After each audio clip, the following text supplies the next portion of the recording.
Te dormías pasta de dientes. Con un corcho quemado. Claro. Bueno, tema de hoy, tema que nos pareció fundamental porque si bien se han abordado en distintos programas, y yo insisto, y lo decíamos con la producción, con los chicos, todos decíamos de seguir abordándolo, porque evidentemente, a ver, cuando uno hace una falsa denuncia y directamente hay una persona que se ve totalmente vulnerado, perjudicado y quizás donde su vida cambia absolutamente y radicalmente para siempre, ¿no? Sobre todo cuando hablamos de denuncias de abuso sexual. Exactamente, son muchas las falsas denuncias que estamos viendo, los casos que están ocurriendo y en todo ámbito, hasta lo podríamos virar a los casos escolares que últimamente han sido muy recurrentes y muy fuertes también, de profesoras que han recibido falsas denuncias y después han tenido otro tipo de resolución este tipo de casos. Por eso queríamos abordar el tema y por eso lo vamos a hablar con especialistas y también más tarde con una víctima de falsa denuncia. Un testigo, exactamente, en primera persona, pero le damos a dar la bienvenida a Gianni Benier, abogado especialista en Derecho Penal, también exministro de Seguridad. Lo voy a saludar por aquí. Ya te saludé, pero vamos a hacerlo en vivo. A la licenciada, ¿cómo le va? Ahora te presento bien. Corazón, muchas gracias por estar. Hola. La licenciada Marcia Fuentes, licenciada en Psicología, especialista en abordaje de violencias sexuales y docente universitaria. Bueno, ¿qué tema este? Gracias a los dos por sumarse de una cuando apenas los convocamos y les planteamos esto que queríamos charlar en el programa, porque a mí, en lo personal, es algo que me toca de cerca porque conozco 2 o 3 casos de personas que también han sido muy perjudicadas por una falsa denuncia y digo, esto hay que hablarlo porque no puede quedar como que, bueno, está bien, bueno, fue falso, ya está, y quedamos ahí, mientras a una persona se le cambió absolutamente y radicalmente la vida, ¿no? Entonces digo, ¿cómo es esto? Aparte como que es el boom de la noticia cuando se acusa y no es, o deja de ser noticia, no tiene la misma repercusión cuando ya se absuelve a esa persona, o sea, queda inocente, cuando más ruido debería hacer porque tanto se lo ensució que fue cuando queda inocente no se conoce tanto como la denuncia así, en sí según el impacto. Bueno, Gianni, desde el derecho, ¿no? Justamente, donde seguramente tuviste varias personas que quizás recurrieron a tu estudio, recurrieron a tu profesión para decir, ¿qué hago con esto? Me están acusando injustamente. ¿Cómo se procede? Porque también, a ver, en esto de la falsa denuncia, hasta que no se comprueba que es falsa, también estás en eso de decir, claro, che, ¿será verdad, no será verdad? Digo, ¿cómo es todo ese proceso? Sí. Bueno, sí, es un tema bastante complicado que se ha incrementado estos últimos años. Sí. Tiene una particularidad que está dada por el sistema judicial, porque fíjate, falsas denuncias siempre ha habido. Siempre. Hay gente que denuncia malamente en todas las épocas. Pero en estos últimos años, cierto tipo de denuncia, la justicia la ha considerado como que ya es una sentencia en sí. Entonces lo que tenés es muchas veces la prisión, la ruptura con los hijos, la ruptura familiar. Y antes esas medidas no se tomaban así, se tomaban al finalizar un proceso, cuando había prueba, etc. Ahora no, es casi instantáneo y se utilizan criterios que muchas veces no están asociados a la prueba, sino a interpretaciones de, por ahí sí, peritajes oficiales. Entonces queda la persona denunciada muy vulnerable y con muchas posibilidades de ir preso. Entonces el problema está apareciendo acá en toda Latinoamérica por este tipo de acciones que va gente presa y que después se termina demostrando de que eran inocentes, pero en el transcurso perdieron la vida, perdieron los hijos, fueron cancelados totalmente. No, me parece, el estigma social que esto provoca es enorme. Sí. Bueno, hay una escritora mujer, Paula Oloxrak, sí, la de Bad Hombre. Sí. Ella, en ese libro, ella es cancelada en una conferencia que tiene que dar en Europa por otro tema. Y se dio cuenta de lo que era la cancelación. Y dice, esto es lo que le pasa a los varones cuando lo denuncian falsamente. Y ha escrito todo sobre eso. Y es muy interesante porque es una óptica femenina de alguien que ha sufrido una cancelación real. Pero, por ejemplo, y es muy bueno, y agradezco que ustedes saquen este tema porque realmente es un tema muy complicado. Nos hemos visto casi el año 83... En algunos casos hasta hay persecución. A ver, no puedes mandar preso a alguien directamente por denunciarlo, a menos que tengas mucha prueba. Pero está ocurriendo en Chile, en Uruguay. En Uruguay han sacado hace 2 años una ley específica sobre esto. Acá se está empezando a armar en el Senado de la Nación. ¿Específica sobre qué? ¿Sobre falsas denuncias? Falsa denuncia por agravantes de violencia de género. Es una ley del año 23, porque se le incrementó de la nada, se llenó de falsa denuncia y también las cárceles. Claro. Aunque ellos mandan menos a prisión que acá. Acá ha sido bastante la situación. Y yo lo cuento, esto es un dato objetivo. Sí. En el año 2019, el servicio penitenciario estaba a mi cargo, había 116 personas que estaban detenidas con agravantes de violencia de género. El agravante es a un delito que tiene contexto de género, ese es el agravante, ¿no? 116 personas. Y el año pasado había cerca de 1.400. Entonces vos en menos de 5 años no tenés ni la población de Mendoza creció 5 veces, ni tampoco la población delincuencial. Claro. La población que comete delitos. Entonces algo está ocurriendo. Pero el disparador ahí son los femicidios, Dani, y ante, ante la duda y una denuncia de violencia de género, bueno, ante la duda de dejarte suelto por ahí y que cometas algún hecho más grave, bueno, te mando preso y espera adentro. Bueno, esa es como la percepción que hay desde afuera. Ese es el principio, ese es el modo de pensar. Pasa que se necesitaría un poco más de prueba para eso, porque si no, lo que estás haciendo ahí es solamente pensar que por la calidad de varón ya va a haber un femicidio. Los que cometen femicidios son asesinos. Tenés que buscar al asesino, no al varón per se. Tenés que buscar a la persona que comete el delito. Hacer una cuestión de género ahí no conviene, porque unificás o simplificás algo que no todo el mundo comete delitos. No todos los hombres son femicidas, claro. La verdad es que los hombres son hombres, las mujeres son mujeres y los femicidas son personas que cometen delitos, que cometen eso y otros delitos más, ¿no?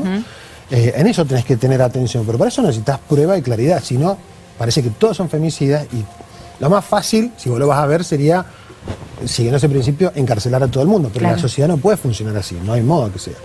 Y un poco se aplica a eso y no está bien, y es la lucha que damos nosotros.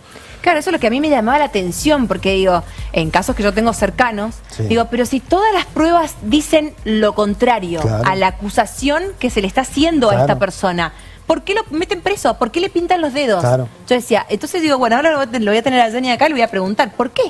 Bueno, mira, hay un tema, acá lo trabaja Mendoza, hay un polo interesante con esto, que es la Asociación de Verdad y Justicia, la señora Madá, los abogados, Nieto y Soler están mucho con esto, y están trayendo la información importante para entender esto.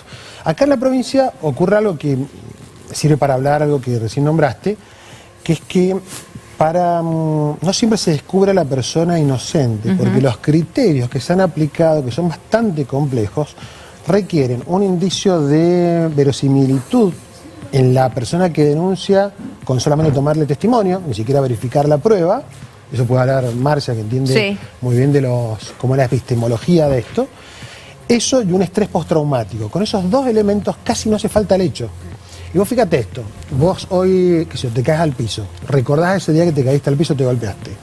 Si vas a una entrevista psicológica en 5 años y ese día marcas cosas relacionadas con el dolor, pero le atribuís otra cosa, tenés usted un estrés postraumático.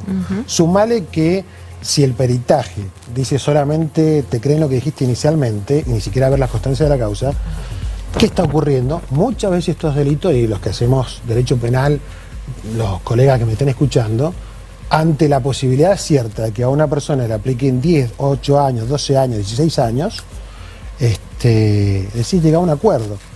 Te dan 3 años, capaz que vas preso por algo que tal vez no hayas cometido, pero tenés que aceptar el hecho. Entonces eso complica la estadística.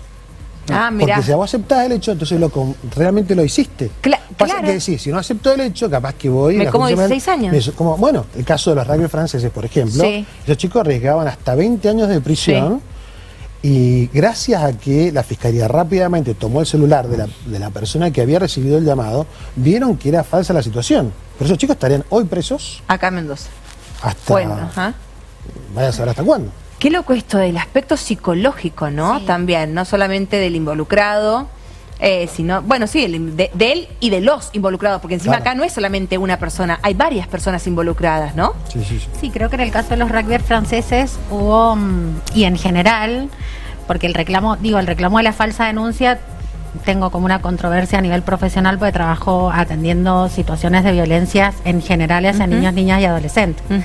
Eso quería corregir, no es menores, niños, niñas y adolescentes, porque hay un cambio de paradigma a partir de la Declaración de los Derechos del Niño. Sí. Para poder comunicar también en forma acorde, sino que se decanta en la pericia psicológica a modo de detector de mentira por parte de la justicia, como si esto fuera la única prueba suficiente para trabajar el proceso penal. Hay otras instancias y también hasta a veces hay un modo equívoco de lo que se espera de ciertas instituciones. Yo particularmente trabajando con las infancias, intervienen muchas instituciones, tanto del Poder Ejecutivo como del Judicial, para abordar las violencias sexuales hacia las infancias, con distintos encuadres de trabajo, y creo que cuando se articula en forma coordinada eso, se puede lograr un mejor abordaje de las infancias que transitan estas cuestiones.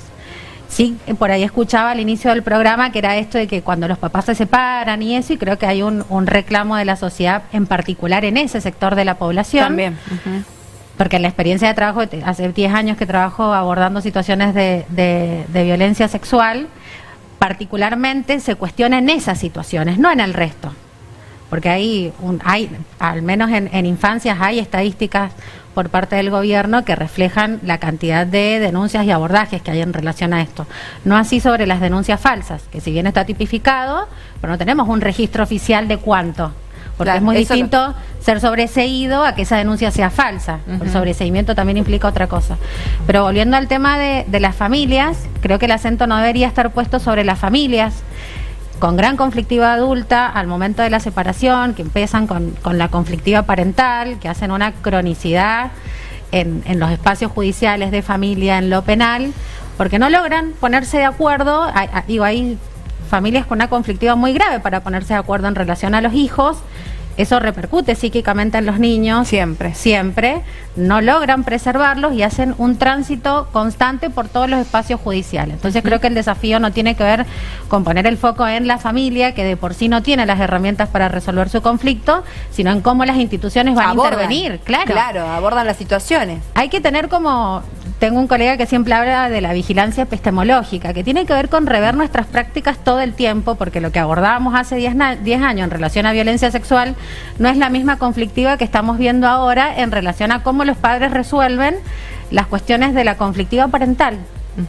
Y esto que decía también Yani sobre el tema del incremento, ¿también lo ves en tu ámbito, esto de que por esta conflictiva que hay, claramente, que no llega a un acuerdo, dicen, chao, ¿sabes qué? Me cansaste, te mando y te pongo esta denuncia y de alguna manera de última vas preso? Y además requiere de una intervención interdisciplinaria e interinstitucional, porque hasta los propios profesionales muchas veces quedamos entrampados en decir, che, ¿hasta qué punto esto es real, esto es no? Claro, requiere de mucha supervisión, y porque además, tanto en el ámbito penal como en el de familia, se toman decisiones que trasciendan la vida de las personas. Digo, hoy estoy con mi hijo o mi hija y mañana paso 3 años sin verlo, y se requiere de todo un proceso judicial de abordajes periciales, de que la familia vaya a tratamiento psicológico, el niño, la mamá, el papá.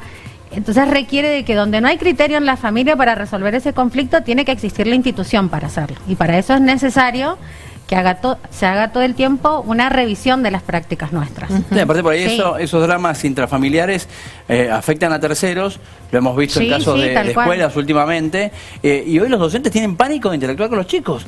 Hoy hasta hubo jornadas porque los docentes, hola, ¿cómo estás? Y los chicos vienen a abrazarlo y ellos no pueden ni tocarlo porque han sufrido cuestiones intrafamiliares que derivaron en falsa denuncia para los docentes, con un ruido tremendo, toda la escuela se entera, toda la comunidad se entera, después ese docente es inocente y lo que les decía recién no tiene la misma repercusión.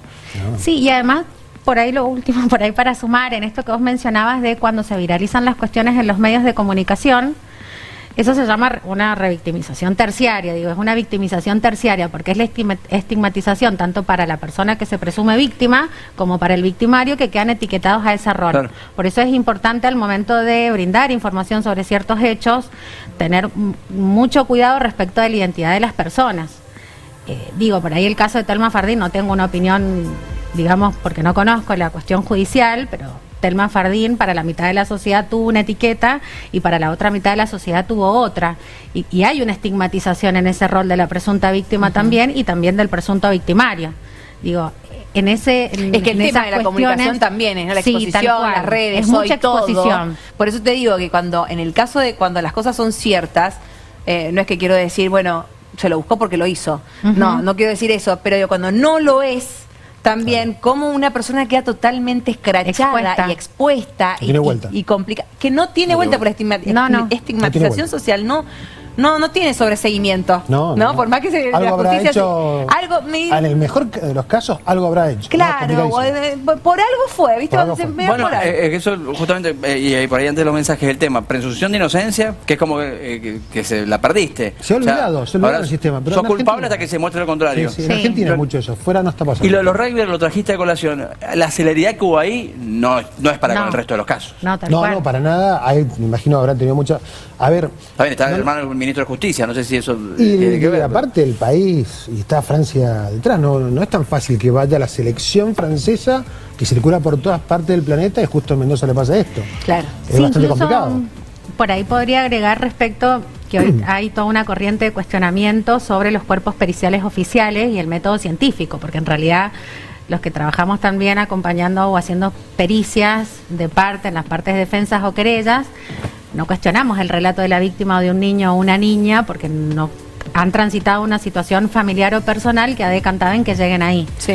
Pero lo que se ataca siempre es el método científico. Hoy hay toda una revisión en los cuerpos periciales sobre cuáles son las técnicas a aplicar, porque antes parecía que solo con una entrevista podían determinar ciertos rasgos de personalidad o cuestiones y brindar la credibilidad del testimonio. Total. Y se requiere de una revisión de esos métodos científicos, que en Argentina todavía están en procesos de revisión. Digo, no es una misma pericia en los años que llevo, de la redacción que se hacía Vos hace lo 5 decías, años exactamente, a la redacción que se hace ahora, porque hoy están siendo mucho más específicos y mucho más rigurosos al momento de implementar ciertas técnicas. Total. Tenemos mensaje, que yo quiero seguir hablando un montón, Sí. pero hay mensaje que le vamos a dar lugar también a la gente. Felicitaciones, Gisela, gracias por hablar de un tema tan delicado y doloroso. La mentira lastima a los hombres mental y físicamente, los priva de libertad, de trabajo y de familia, dice este mensaje. Gisela, mi nombre es Amalia, escribo porque soy una de las tantas familias que hoy vivimos una pesadilla debido a una denuncia falsa que le hicieron a mi marido, padre de mis 4 hijos. No tenés idea lo que hemos sufrido, no hay ni una prueba, pero esta pesadilla nunca termina. Eso es otra cosa que siempre escucho de las personas, sí. Sí, hoy cualquiera dice que abusaste de alguien y ahí nomás te meten preso, es una locura. Si la falsa denuncia, sí, las falsas denuncias matan. Salvador Estudillo, 8 años sin ver a sus nietos por falsa denuncia de su ex nuera. Hola Gisela, es tremendo lo que está pasando en la justicia, una injusticia entre paréntesis y en mayúscula. Hombres presos, procesados, injusto e incondicional, y otros condenados por 9, 10, 15 años. Lo viví en carne propia. 2 años y 7 meses detenido en el penal y en mi casa domiciliaria. Y sin tener pruebas, solo el relato sostenible de una persona los condenan, quedando familias destruidas por el dicho de alguien. Despechada, despechado, tiene que cambiar todo esto, gracias. Yo atravieso por una falsa denuncia sin tener pruebas, contundente, que no tiene prueba contundente, Claro, alguna en mi contra, dice. El caso igual siguió adelante, llevo 3 años privado de la libertad en domiciliaria y sin saber nada de mi hija, por favor, que se haga algo. Hola chicos, qué lindo verlos. Creo que el gran problema es también lo lenta que es la justicia de nuestro país. Si fuera más eficaces y rápidos para actuar y resolver, no habría gente detenida injustamente por tanto tiempo. Besos a todos, dice Andrea de Maipú. Hola, buenas tardes amigos. Gran tema que están trabajando hoy, ya que hay falsas denuncias a montones. Creo que se debe al mal accionar de la justicia por meter preso a alguien sin investigar y sobre todo porque el falso denunciante no tuvo ningún castigo. Y cuando deben investigar muchas veces actúa cuando ya es tarde y sucedió lo irreversible. Porque ahí está la otra, y el castigo para el que... Y hizo eso, la a falsa eso tenemos que denuncia. llegar, a eso tenemos que llegar para ver qué se está haciendo. Vamos Hola a- chicos, mi nombre es Darío, yo llevo más de 2 años y medio privado de libertad y gracias a Dios estoy en domiciliaria hasta terminar la cesación por 2 falsas denuncias por violencia de género y abuso y no investigaron ni nada, solo me condenaron y no tomaron en cuenta mis pruebas de inocencia. 2 meses en el penal, 3 años de domiciliaria y 5 años privado de su libertad por una falsa denuncia. Fiscales y jueces no miran las causas, hay mucha corrupción. Hola, fui víctima de una falsa denuncia y cambió mi vida. La mujer aún sigue suelta, como si nada. La fiscal sin pruebas nos metió presos. Estimados, buenas tardes. Si se demuestra la falsa denuncia, el acusador debe tener una pena de tal modo que repare daños, perjuicios, hasta resarcimiento económico con días de condena de prisión. Es un tema muy, muy grave, dice Inés. Yo fui víctima de falsa denuncia. A veces las personas se les va de las manos y esto a los jueces y demás les viene excelente. Los daños causados después de haber visto la tortura en las cárceles no tiene vuelta atrás. Bueno, hay un caso muy reconocido de un celador en una escuela que pasó de todo en la cárcel y después resultó inocente el hombre, mientras el proceso de que estuvo detenido hasta abusaron de él. El cliente de un amigo mío le dio SIDA. Inocente. Sí, salió al mes y medio, por ese mes y medio tuvo un proceso, un acto y lo contagiaron. Y lo contagiaron. Bueno, este último dale. Y cerramos esta parte, muchísimos mensajes y muchísimas víctimas que están del otro lado mirando, víctimas de falsa denuncia. Hola Gise, hola chicos, buenas tardes. Hoy en día es muy común hacer falsas denuncias. Soy docente y a una colega le pasó que la acusaron de abusar de un alumno cuando eso no era cierto. Cayó todo el peso de la ley sobre ella. Fue presa durante su tiempo, y durante su tiempo que estuvo detenida, otros presos la destrozaron en todo sentido. Después resultó ser mi colega totalmente inocente. A ese alumno lo abusaban, sí, pero en su casa. Y después, cuando todo salió a la luz, a mi compañera ningún medio ni nadie salió a pedirle disculpas por las aberraciones que se decían de ella. Hola, soy Germán, soy víctima de una falsa denuncia hace 2 años y 8 meses, estoy procesado, tengo los resultados físicos de la chica a mi favor y me quieren condenar solamente por el relato a 15 años de prisión, cuando estuve con gente que realmente era culpable y los condenaban a 7 a 10 años de prisión. No entiendo las leyes, bueno, un poco ahí los acuerdos que hablabas vos, Yanni, recién, pero impresionante, hay muchos mensajes más. Muchísimos mensajes, nos está diciendo acá Berito, la productora. Yo lo que no entiendo es que frente a esta situación, Yanni, ¿vos estabas pidiendo por una fiscalía que justamente investigara específicamente la falsa denuncia? Sí. ¿Y qué ha pasado con eso? No, el procurador tomó una buena medida, 2 buenas medidas el año pasado, que fue permitir que hubiera acuerdos previos a la llegada al debate. Que ¿Pero ese acuerdo previo son de los 3 años? Tenés que ir a los mínimos o ver lo que acordás con el fiscal, porque son los agravantes de violencia de género, los abusos y todo, cualquier delito que tenga un agravante de violencia de género, que antes no se permitía por una interpretación que hace el país de una convención que se llama de Belén do Pará, donde se entendió, la convención de Belén do Pará dice que las mujeres tienen que tener acceso a la justicia. Como lo dicen en términos de la palabra debate, para el sistema procesal penal argentino, debate es juicio. Entonces, ¿qué hacen? No puedes cerrar la causa hasta que no te llegue un debate. Entonces, solamente en el debate tenías condena. Que el procurador abrió, le permitió a los fiscales poder negociar acuerdos anteriores a esto, porque podés arreglar otras cosas. Por ahí la persona ha cometido, ha tenido no te digo un femicidio, por supuesto, eso no puede arreglar, ni tampoco los abusos. Pero otro tipo de cosas que el agravante a veces está dado por el contexto y podés modificar eso. Porque a veces el contexto, si vos subjetivizás totalmente, todo es contexto. Paso un dato relacionado con esto, que salió hace poco en el Sistema Nacional de Estadísticas Públicas, el SNEP, que es cuando se toman las estadísticas de todo el país completo, un sistema unificado, todos los ministerios de seguridad lo tienen. Mendoza y Tucumán salieron con el doble de abusos sexuales que el resto del país, que es llamativo porque no tenemos un ADN distinto ni diferencias culturales. Claro. Parece que el sistema está tomando más cosas de las que hay. Entonces eso es como para identificar, es eso.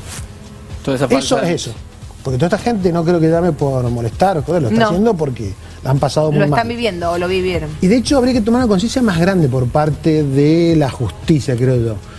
El Código Procesal de Familia, que se llama Familia de Violencia de Género, un término que ya indica bastante y por ahí no necesariamente, establece que tienen que hacerse un registro para anotar todo esto que va ocurriendo. Cuántas medidas se toman, de qué modo, qué resultados tienen, no lo han hecho.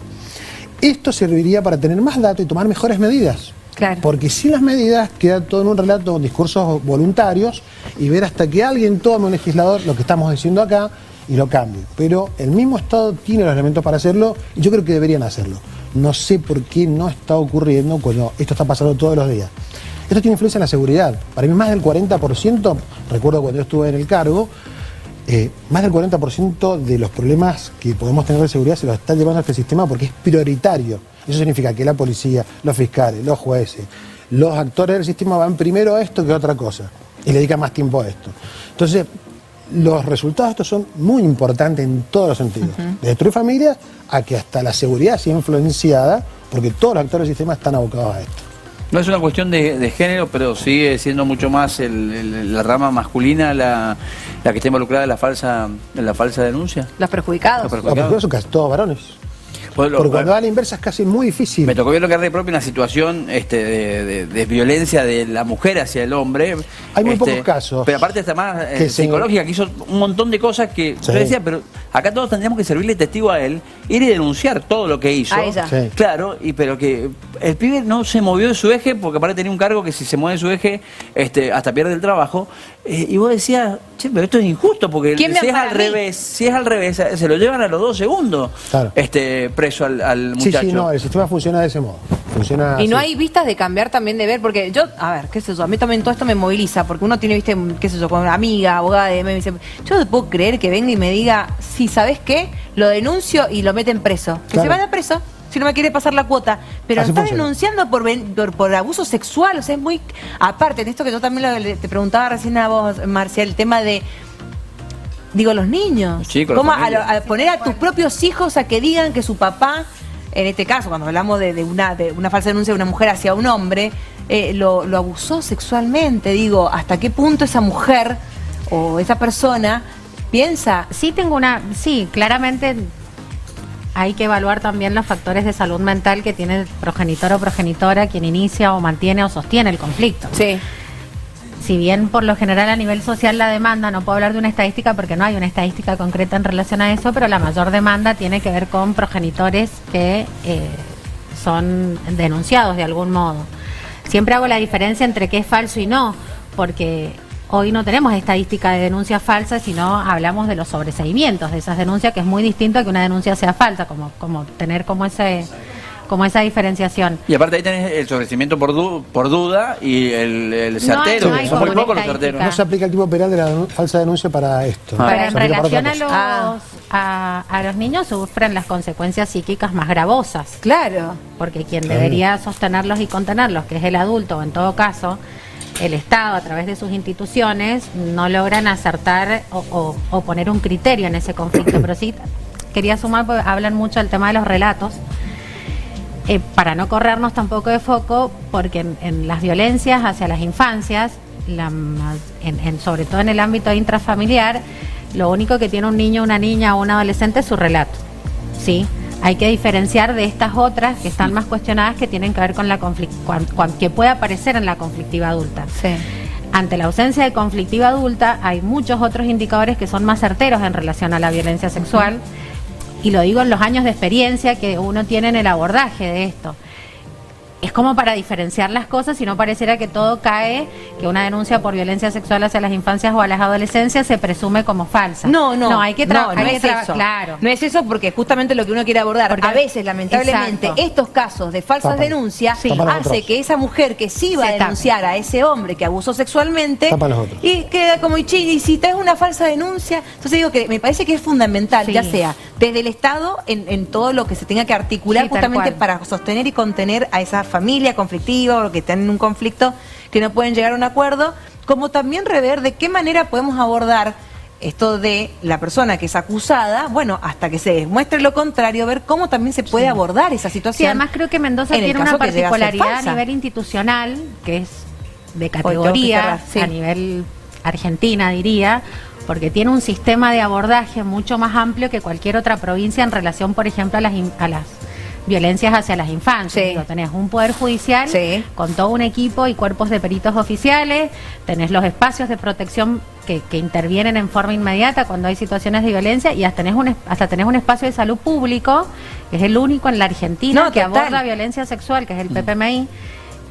Es diferenciador lo que sucede en Mendoza. Creo que por ahí el desafío tiene que ver con cómo se reorganizan las instituciones para dar respuesta a esta parte de la sociedad que sufre tal vez este flagelo. Bueno, ¿sí? ahí está, por ese lado, y Sí. también la justicia por el otro, ¿no? Sí, absolutamente. Seguir haciendo cosas en pos de Sí. que todos tengan el derecho. No Sí, solamente, sí. no, por eso digo, no es una cuestión de género, sino la persona que se ve afectada, sea hombre, sea mujer, que tenga también eso de la justicia Sí, de sí. decir, bueno, a ver, si me están acusando injustamente o falsamente, yo también merezco ser defendido y mis derechos también son válidos. Sí, la pena también porque... Sí, aparte hay pena- principios Y para el que constitucionales hace- para esto. Claro, Bueno, hoy eso. te denuncian falsamente y la única respuesta que Ahí nos tenés vamos, sí. es una acción de calumnias e injurias contra la persona. Porque el delito de falsa denuncia, desde el año 53, si es nominado, es decir, alguien me denunció falsamente y dijo que soy yo, no, eso no es falsa denuncia, es solamente si es abierto. Por ejemplo, la estafa de seguro. Me robaron Sí. el auto en La Plata y no sé quién es una falsa denuncia, si es mentira. Pero para la persona, cuando decís tal persona me denunció falsamente, Sí. no funciona como tal. Tenés que, encima la persona, imagínate, denunció falsamente. Preso, tiene que contratar un abogado para que haga una querella por calumnia e injuria contra otra persona, y la única solución jurídica que tenés hoy. Y bueno, tal vez eso sea la situación que la justicia tenga que abordar, ¿no? El hecho, ¿qué Totalmente. pasa con aquella persona que injustamente acusa a otra, que se comprobó que la justicia hizo todo lo que tenía que hacer para comprobar de su inocencia? Bueno, después de eso, que tenga también su reparo. Quizás en esto también se pueda abordar lo que sea, la denuncia que se haga, que sea en pos de realmente un hecho real, Sí. ¿no? No, y que lo vas a pensar 2 veces a ver si haces una falsa denuncia. porque después- Exactamente, y no una porque, bueno, hoy me levanté cruzado o cruzada y hoy te marco Sí, la vida, no, ¿no? no, estaba muy Te mal. cambió todo. Sí, perdón, la verdad que es un tema para seguir hablándolo, Sí, sí, así por que los supuesto. vamos a invitar, si ustedes están predispuestos, para seguirlo hablando. Por supuesto, Para seguir encantado. sumando y lo que podamos nosotros también sumar desde Muchas nuestro gracias. lugar. Gracias, Dani, Gracias, gracias. Dani. también, Gracias, licenciada. Marcia. Gracias. Mira, ya está listo.